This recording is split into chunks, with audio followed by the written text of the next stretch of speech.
یہ نام اسے اس لیے دیا گیا کیونکہ اس کی ابتدا اور ترقی میں پارسیوں نے بڑھ چڑھ کر حصہ لیا تھا۔ پارسیوں کے پاس پیسوں کی کوئی کمی نہیں تھی، خوب پیسہ تھا، پیسے کی فراوانی تھی، تو اس پیسے کے ذریعے اور پیسہ کمانے کے لیے انہوں نے اسٹیج کی شروعات کی۔ اب چونکہ پارسیوں نے اسٹیج کی شروعات کی تھی تو اس اسٹیج کا نام ہی پارسی اسٹیج یا پارسی تھیٹر کر دیا گیا۔ پارسی تھیٹر کمپنیوں نے ڈرامے کو فروغ دیا، اور کہاں دیا؟ بمبئی میں دیا شروعات کے اندر، لیکن اس کے بعد یہ پورے ہندوستان میں پھیل گئی دھیرے دھیرے۔ پارسی اسٹیج کا پہلا ڈرامہ خورشید ہے، جسے 1870 میں ایدل گھوری نے لکھا تھا۔ اس سے پہلے بھی کچھ ڈرامے لکھے گئے ہیں مگر وہ دستیاب نہیں ہیں۔ پہلا ڈرامہ جو ہے پارسی اسٹیج کا، اس کو آپ مان لیں کہ اس کا نام ہے خورشید، اسے آپ کو لکھ لینا ہے۔ پارسی اسٹیج کا بچوں اس کی آپ کو خیال رکھنا ہے، اگر ہندوستان کا پہلا ڈرامہ پوچھا جائے تو یہ نہیں آئے گا، پھر وہ اندر سبھا کا نام آئے گا، اندر سبھا کا نام آئے گا، لیکن اگر آپ سے پارسی اسٹیج کا پہلا ڈرامہ پوچھا جائے تو وہ خورشید ہے، اور 1870 میں یہ لکھا گیا تھا۔ اور کس نے لکھا تھا؟ ایدل گھوری نے۔ یہ بھی ایک پارسی تھے اور ڈراموں کے شوقین تھے۔ اس سے پہلے بھی کچھ ڈرامے لکھے گئے ہیں لیکن وہ دستیاب نہیں ہیں، وہ ختم ہو چکے ہیں، خراب ہو چکے ہیں، اس لیے ان کو شامل نہیں کیا گیا۔ ابھی جو موجود ہے وہ خورشید نام کا ڈرامہ موجود ہے، جو آج بھی آن لائن یا لائبریری وغیرہ میں پڑھا جا سکتا ہے۔ پارسی اسٹیج کے ڈرامے بھی ابتدائی اردو ڈراموں کی طرح منظوم ہوتے تھے۔ منظوم یعنی نظم کے انداز میں،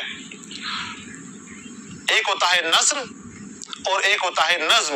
نظم کے انداز میں جو بات کی جائے وہ منظوم کہلاتی ہے۔ لے کے اندر، سر تال کے اندر، قافیے اور ردیف کی پابندی کے ساتھ جو بات کی جائے وہ بات منظوم کہلاتی ہے۔ تو جو شروعات میں ڈرامے لکھے گئے تھے وہ منظوم ہوتے تھے۔ اندر سوائے بھی بچوں شروعات میں جو لکھی گئی ہیں وہ منظوم ہوتی تھی، بڑے بڑے کلام نہیں ہوتے تھے، چھوٹے چھوٹے اشعار کے اندر بات کہی جاتی تھی، مکالمے بہت کم ہوتے تھے، اور وہ بھی ردیف اور قافیہ کے ذریعے ان مکالموں کو خوبصورت بنایا جاتا تھا۔ ان میں رقص ہوتا تھا، موسیقی اور گانوں کا استعمال بھی ویسا ہی تھا۔ قصے اور کردار بھی فوق و فطری ہوتے تھے، مگر پیشکش کا انداز ابتدائی ڈراموں سے مختلف تھا۔ فوق و فطری عناصر بچوں وہ ہوتے ہیں جن کو عقل تسلیم نہ کرے، جن کو پڑھنے کے بعد ہمارا دل، ہمارا دماغ یہ یقین نہیں کرے کہ ایسا بھی ہو سکتا ہے۔ ابھی کون سے ہیں کہ بڑے بڑے جن، لال لال آنکھوں والے، موٹی موٹی آنکھوں والے جو جنات ہیں، وہ اب اصل میں جنات کہاں ہوتے ہیں اتنے بڑے بڑے، اتنی موٹی موٹی آنکھوں والے، اور ہوتے بھی ہیں تو ہمیں نظر کیسے آ سکتے ہیں؟ پریاں ہوتی ہیں ان میں آسمانوں میں اڑنے والی، خوبصورت پریاں ہوتی ہیں جن کے پیچھے پر ہوتے ہیں، اس کے اندر اڑنے والے قالین ہوتے ہیں۔ کیا کوئی قالین ہوا میں اڑ سکتا ہے؟ لیکن یہاں دکھایا جاتا ہے۔ تو ایسی چیزیں کہ جنہیں ہم عام زندگی میں نہیں دیکھ سکتے، جنہیں ہم اپنی زندگی کے اندر کبھی ہمارے سامنے سنی نہیں ہے، صرف کہانیوں میں سنا ہے، وہ فوق الفطری عناصر ہیں جن کو عقل تسلیم نہ کرے۔ تو یہ فوق الفطری عناصر سے اس وقت کے ڈرامے بھرے پڑے رہتے تھے، بہت سارے کردار اس کے اندر موجود رہتے تھے، اور نئے نئے کردار لے کر آتے تھے، نئے نئے کرداروں کی پیدائش یہ کیا کرتے تھے لکھنے والے، اور اس کی وجہ سے ان کے ڈرامے مقبول ہوا کرتے تھے۔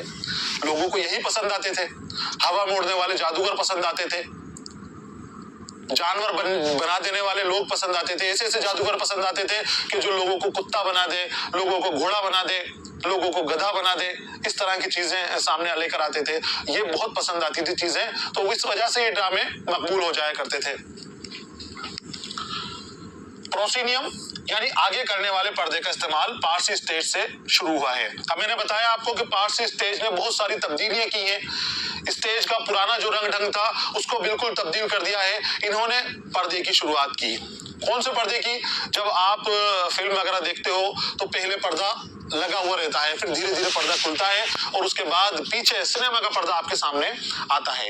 یا پھر ناٹک وغیرہ دیکھنے جاتے ہیں تو وہاں پر بھی جب ایکٹ شروع ہوتا ہے اس سے پہلے پردہ لگا رہتا ہے، اور پھر دھیرے دھیرے وہ پردہ کھلتا ہے، اور اس کے بعد جو کردار وہ ڈرامہ وہاں پر کرتے ہیں، وہ ناٹک وہاں پر کرتے ہیں، اور بعد میں واپس پردہ بند ہو جاتا ہے۔ تو یہ جو پردہ ہے اس کو پروسینیم کہتے ہیں، اور یہ پروسینیم کی شروعات پارسی اسٹیج سے ہی ہوئی ہے، پارسی ڈرامہ والوں نے ہی اس کی شروعات کی ہے۔ اب اسٹیج کے پچھلی دیوار پر سین سینیریو والے پردے لگائے جانے لگے۔ سین سینیریو منظر کے حساب سے پردے، جس کے اوپر تصویریں بنی ہوتی تھی، جس کے اوپر منظر بنے ہوتے تھے، اور وہ